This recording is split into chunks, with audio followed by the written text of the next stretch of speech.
The first step in creating your account on EaseWork is validating your email.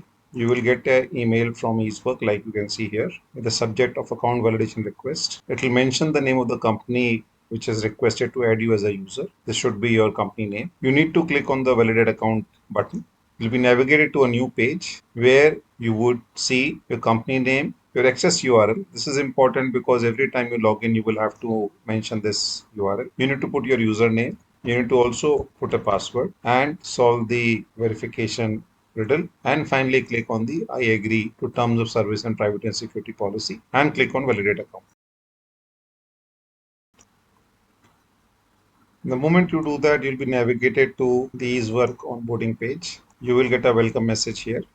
You can log out from this account or you can click on proceed. There'll be certain terms and conditions you'll need to accept for you to fill up your data. These will be based on your company's policy. If you click on I decline at this stage, you will not be able to proceed with the onboarding. I'll click on I accept. So you have accepted the terms and conditions. Now we start with the overall onboarding process. In the first step of onboarding, you will need to upload a photograph. You can tap on the icon and select the upload from option, or you can use the browser camera to take a photograph.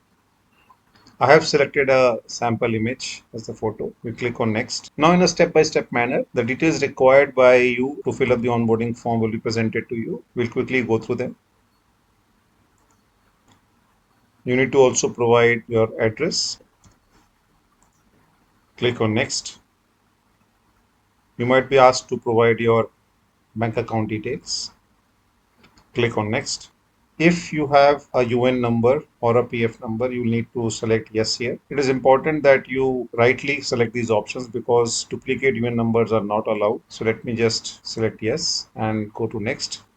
You'll just need to reconfirm the message. You also will need to select the tax option, which is new regime or old regime. It will depend upon whether payroll has been activated in your company or not. And then you'll need to provide the UN number. You need to provide additional details. You need to provide the blood group. In the family member section, you need to provide some family member details. There might be additional fields you will ask to be filled up. Click on next. If you have a passport, you can click on yes. Since you selected yes for passport, you need to provide the passport number and upload a supporting. I've just uploaded a sample document. Click on save, click on close. You can see that you've uploaded one document. If you want to change the uploaded document, you can click on this icon and you can delete the document. Click on next. So your onboarding form has been filled up. You will get an option to review the details you have filled up, and if you made any mistake, you can click on the edit icon on the right and make the changes. Once you have reviewed document, you will need to click on the proceed button.